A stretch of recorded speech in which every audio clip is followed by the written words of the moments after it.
Hello नमस्कार दोस्तों, स्वागत है आप सभी का हमारे YouTube चैनल लकी एजुकेशन पर। और आज आपका बहुत ही शानदार टॉपिक है जिसके बारे में बात करेंगे, जिसका नाम है माइटोकॉन्ड्रिया। देखो, हमारा टॉपिक चल रहा था प्रोक्ति हमारी एनाटॉमी फिजियोलॉजी, जिसमें हमारा टॉपिक चल रहा था सेल। तो सेल के बारे में मैंने आपको पिछले 2 या 3 लेक्चर बना दी, उनको आप देखना, ठीक है। तो सेल के बारे में देखा था, सेल की स्ट्रक्चर चल रही थी। तो सेल की स्ट्रक्चर में आज हम आपका जो दूसरा जो कोशिका द्रव्य जो होता है उसमें पाए जाने वाली संरचना में सबसे पहला टॉपिक करेंगे माइटोकॉन्ड्रिया, या मैं कहूँ कोशिका के अंगों के बारे में जानेंगे। तो कोशिका के अंगों में सबसे पहला टॉपिक है आपका माइटोकॉन्ड्रिया। क्या होता है माइटोकॉन्ड्रिया, कैसी उसकी स्ट्रक्चर्स होती है, क्या वर्क होता है उसका, क्या उसके फंक्शंस होते हैं। तो आइए इन सब के बारे में जानते हैं। तो आपको पता होगा, बचपन से आपने पढ़ा होगा कि कोशिका जो माइटोकॉन्ड्रिया जो रहता है, माइटोकॉन्ड्रिया को कोशिका का शक्ति गृह कहते हैं, या मैं कहूँ powerhouse of the cell.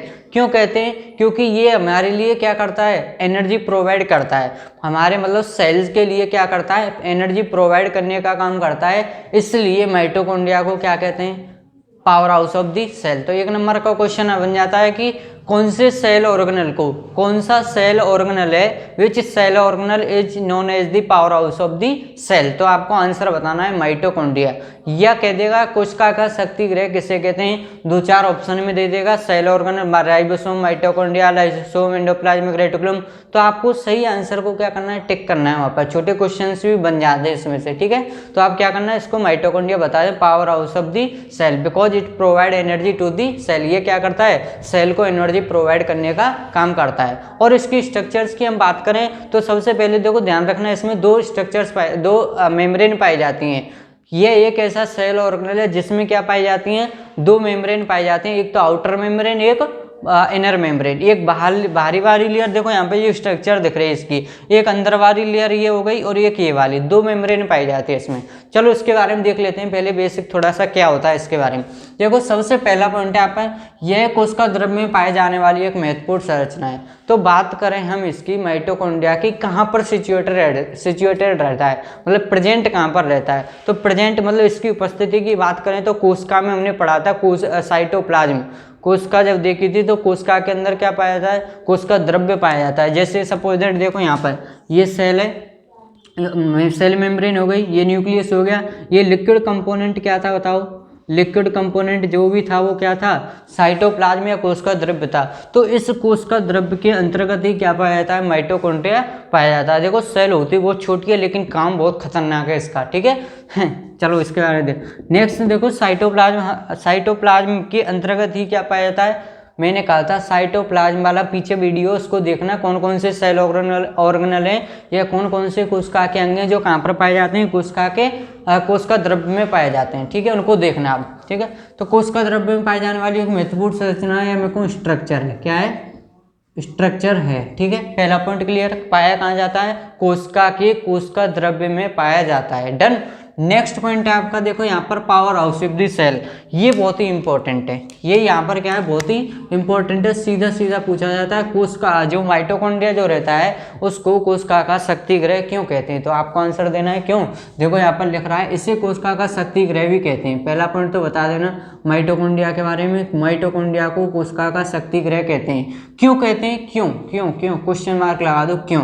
क्योंकि यह भोजन का क्या करता है, ऑक्सीडेशन करता है, मतलब ऑक्सीकरण करता है। क्या करता है, ऑक्सीकरण करता है, और ऑक्सीडेशन करने के बाद ऊर्जा को ईटेकीय रूप में क्या करता है, संचित करता है, मतलब एनर्जी स्टोर करने का काम करता है। कोशिका का शक्ति गृह कहते हैं इसलिए इसको। क्यों, जब सेल को जरूरत पड़ती है किसकी, एनर्जी की, सेल को क्या है, बहुत सारी एक्टिविटीज करनी पड़ती हैं बॉडी के अंदर, श्वसन करना, रेस्पायरेशन, एक्सक्रीशन करना, डाइजेशन का, सब चीज़ के लिए क्या है, एनर्जी की जरूरत पड़ती है बॉडी में फंक्शनिंग करने के लिए। तो उन सबको एनर्जी प्रोवाइड कौन करता है, कोशिका, ये माइटोकॉन्ड्रिया करता है। किसको करेगा, सेल, किसको, सेल को। तो यहाँ पर लिख सकते हो आप, produce energy to the cell, produce energy to the cell, ये कोशिका को क्या करता है, एनर्जी प्रोवाइड करता है, इसीलिए इसको क्या कहते हैं, powerhouse of the cell. तो बस हो गया, यहाँ पर बता देना कोशिका जो माइटोकॉन्ड्रिया है कोशिका का शक्ति गृह कहलाता है। क्यों? क्योंकि ये कोशिका को एनर्जी प्रोवाइड करता है, उपलब्ध करवाता है। डन। तो यहाँ पर इसको बताएं, इसको ट्रिपल स्टार लगा लेना, ठीक है, बहुत ज़्यादा इंपॉर्टेंट क्वेश्चन है, ठीक है। नेक्स्ट बात करें हम इसकी संरचना, तो इसकी संरचना ज़्यादातर रॉड शेप में रहती है, ये मेरे को जूते के समान संरचना रहती है, इसको देखेंगे तो जूते के समान संरचना दिखाई देती है, ठीक है, देख लेना, इसको लिख सकते हो आप। नेक्स्ट बात करें हम इसकी मेम्ब्रेन की, मतलब इसके अंतर्गत क्या पाई जाती हैं, दो झिल्लियाँ पाई जाती हैं। क्या पाई जाती हैं?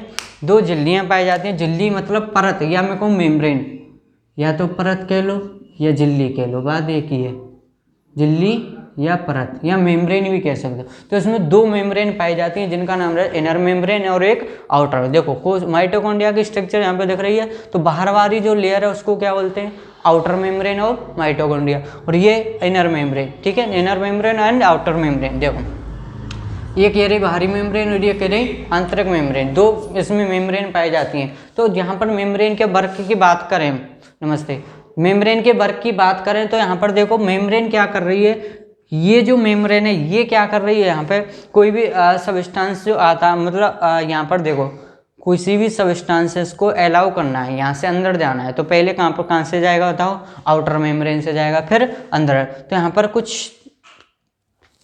स्ट्रक्चर्स पाई जाती हैं जिनको क्या बोलते हैं हम, पोरेंस, जो क्या करते हैं किसी भी सब्सटेंसेस को अलाउ करती हैं, ठीक है, अंदर जाने के लिए या बाहर निकालने के लिए। इनर मेम ये वाली कौन सी, आउटर मेम्ब्रेन, जिसको बाह्य परत बोलते हैं, ठीक है, बाह्य झिल्ली या आउटर मेम्ब्रेन। फिर दूसरी आती है आंतरिक झिल्ली, और आंतरिक झिल्ली का काम होता है, मतलब यहाँ पर देखो ये दिख रही है आपको, ये वाली क्या है, एक मेम्ब्रेन ये हो गई, एक मेम्ब्रेन ये हो गई। आंतरिक झिल्ली का काम होता है, यहाँ पर क्या है, कुछ स्ट्रक्चर्स पाए जाती हैं, या मैं कहूँ कुछ पार्टिकल्स पाए जाते हैं जो क्या करते हैं, एनर्जी सिंथेसाइज करते हैं, एटीपी की फॉर्म में एनर्जी बनाने का कार्य करते हैं। तो बस यहाँ पर दो मेम्ब्रेन बता देना, क्वेश्चन भी आता है इसमें से, मेम्ब्रेन से ऐसा कौन सा सेल ऑर्गेनल है जिसकी दो मेम्ब्रेन पाई जाती हैं, ठीक है, तो वहाँ पर बता सकते हो। यहाँ ये जो माइटोकॉन्ड्रिया है वो क्या है, एक डबल लेयर मतलब दो परत वाला क्या है, सेल ऑर्गेनल है, कोशिका का अंग है, बता सकते हो आप, ठीक है। नेक्स्ट आता है क्रिस्टी क्या होता है, what do you mean by cristae, या क्रिस्टी से आप क्या समझते हो। तो देखो यहाँ पर एक ये माइटोकॉन्ड्रिया है, माइटोकॉन्ड्रिया में दो लेयर पाई जाती है, तो अंदर वाली जो लेयर है, यानी कि मैं कहूँ इनर मेम्ब्रेन पर कुछ यहाँ पर देखो ये फोल्डिंग्स पाई जा रही हैं, क्या है, मतलब जैसे मेम्ब्रेन है, ये अंदर बाहर वाली मेम्ब्रेन हो गई, ये अंदर वाली मेम्ब्रेन हो गई, और इस मेम्ब्रेन कैसी रहती है, देखो फोल्ड पाए जाते हैं, मेम्ब्रेन जो रहती है ऐसे फोल्ड्स में प्रेजेंट रहती है। तो इस चीज़ को ही क्या बोलते हैं, क्रिस्टी बोलते हैं, क्या बोलते हैं, क्रिस्टी बोलते हैं। देखो आंतरिक झिल्ली पर माइटोकॉन्ड्रिया की जो आंतरिक झिल्ली रहती है, इनर मेम्ब्रेन रहती है, उस झिल्ली पर कुछ सलवटें यानी फोल्ड्स पाई जाती हैं, और जिन्हें क्या बोलते हैं, क्रिस्टे कहते हैं। कुछ नहीं, क्रिस्टे यहाँ पर बता देना। आंतरिक माइटोकॉन्ड्रिया की जो अंदर वाली लेयर है वो कैसे पाई जाती है, सलवटों के रूप में, या मैं कहूँ उस पर फोल्ड्स प्रेजेंट रहते हैं, फोल्ड ऐसे करके ऐसे, है ना। तो इन फोल्डों को ही नाम दे दिया है, तो इनको नाम क्या दे दिया है, क्रिस्टे। क्या क्रिस्टे क्या होता है, फोल्डिंग्स, और जो इनर मेम्ब्रेन पर फोल्डिंग्स प्रेजेंट रहती हैं उन्हें क्या बोलते हैं, क्रिस्टे कहते हैं, सिंपल, ठीक है। तो यहाँ पर क्रिस्टे हो गया। अब बात करें हम इसके फंक्शंस की, स्ट्रक्चर देख लो, दो मेम्ब्रेन बतानी है, बाहर वाली मेम्ब्रेन, आउटर मेम्ब्रेन, बाहरी परत, अंदर वाली मेम्ब्रेन, आंतरिक परत या inner membrane. Cristae inner membrane की जो स्ट्रक्चर है उस पर फोल्ड्स पाए जा रहे हैं, इन फोल्ड्स को क्या कहते हैं, क्रिस्टे कहते हैं। फिर एक इंपॉर्टेंट क्वेश्चन यहाँ पे आधात्री भी आता है, या मैं कहूँ मैट्रिक्स क्या होता है, क्या, यहाँ पर लिख देता हूँ मैं, मैट्रिक्स, आधात्री बोल लो, या इसी को बोलते हैं मैट्रिक्स। तो मैट्रिक्स क्या होता है, माइटोकॉन्ड्रिया के अंदर जो फ्लूइड, जो लिक्विड कंपोनेंट है उसी को क्या बोलेंगे, मैट्रिक्स बोला जाता है। क्या बोलते हैं, माइटोकॉन्ड्रिया के अंदर पाए जाने वाला लिक्विड कंपोनेंट क्या कहलाता है, मैट्रिक्स कहलाता है। क्या कहलाता है, मैट्रिक्स। देखो यहाँ पर हैवी है, ये रहा मैट्रिक्स। माइटोकॉन्ड्रिया के अंदर जो भी लिक्विड कंपोनेंट है उसको क्या बोलते हैं, मैट्रिक्स बोलते हैं। और एक और चीज़ और मैं बता दूं, माइटोकॉन्ड्रिया के अंदर खुद का डीएनए और राइबोसोम पाए जाते हैं, ध्यान रखना। माइटोकॉन्ड्रिया के अंदर ऐसा कौन सा सेल ऑर्गेनल है जिसके अंतर्गत उसका खुद का डीएनए और राइबोसोम पाए जाते हैं, तो आंसर देना आपको माइटोकॉन्ड्रिया। और ये जो डीएनए रहते हैं वो कैसे रहते हैं, सर्कुलर डीएनए रहते हैं, सर्कल टाइप में, ठीक है।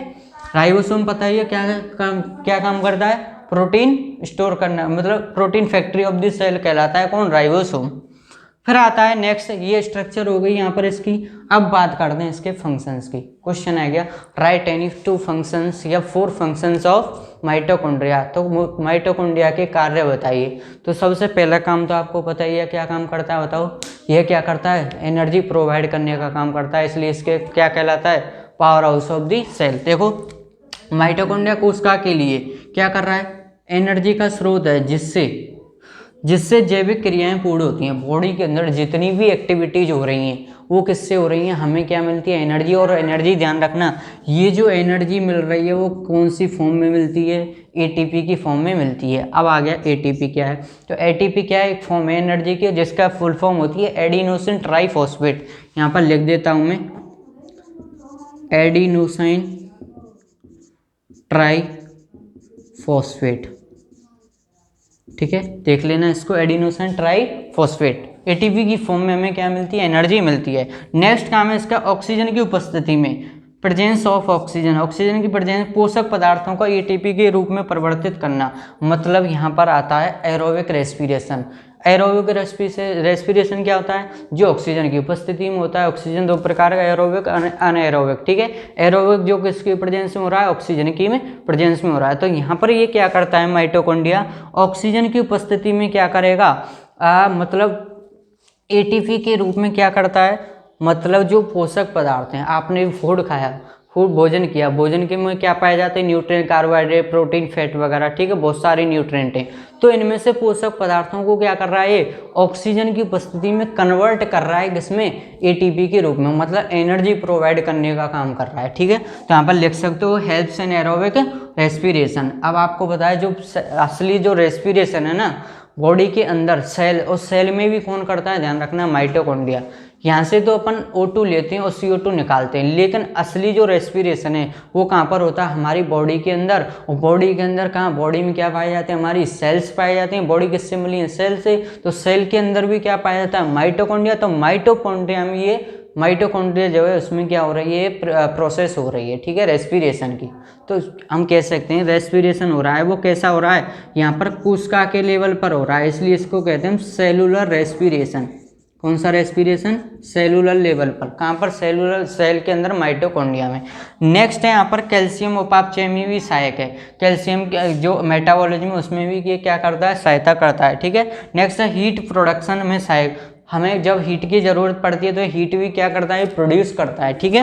नेक्स्ट है ग्लूकोज उपापचय में भी सहायक है, मतलब एनर्जी मिल रही है कौन सी फॉर्म में, ग्लूकोज, और एटीपी की फॉर्म में ही मिलती है एनर्जी। तो ये क्या है, इसके कुछ मेन फंक्शंस हैं, इसको आप लिख सकते हो। सीधा सीधा पूछा जाता है माइटोकॉन्ड्रिया के बारे में समझाइए, या 2 नंबर का क्वेश्चन, छोटा क्वेश्चन आ सकता है, बड़ा भी आ जाए तो आप कर सकते हो इजीली। क्या करना है, इसके बारे में कुछ पॉइंट्स लिखो, इसके कुछ फंक्शन लिखो, और अलग से क्या बना देना, यहाँ पर लिख देना ये क्या है, स्ट्रक्चर ऑफ माइटोकॉन्ड्रिया। ज़्यादा कुछ नहीं करना है, 2 मेम्ब्रेन बतानी। देखो यहाँ पर आउटर मेम्ब्रेन, बाहर वाली मेम्ब्रेन क्या कहलाती है, आउटर मेम्ब्रेन, और ये मेम्ब्रेन इसके अंदर है जिसको इनर मेम्ब्रेन, और दोनों मेम्ब्रेन के बीच का स्पेस जो होता है वो क्या कहलाता है, इंटर मेम्ब्रेन स्पेस। इंटर का मतलब होता है बीच में, इंटर का मतलब दोनों मेम्ब्रेन के बीच में। देखो एक मेम्ब्रेन ये आउटर, ये इनर, दोनों मेम्ब्रेन के बीच का जो स्पेस है वो क्या कहलाएगा, इंटर मेम्ब्रेन स्पेस कहलाता है। और एक और चीज़ बता देना आप, यहाँ पर ऑक्सीजोम्स या F1 पार्टिकल क्या होते हैं, इनके बारे में बता सकते हो।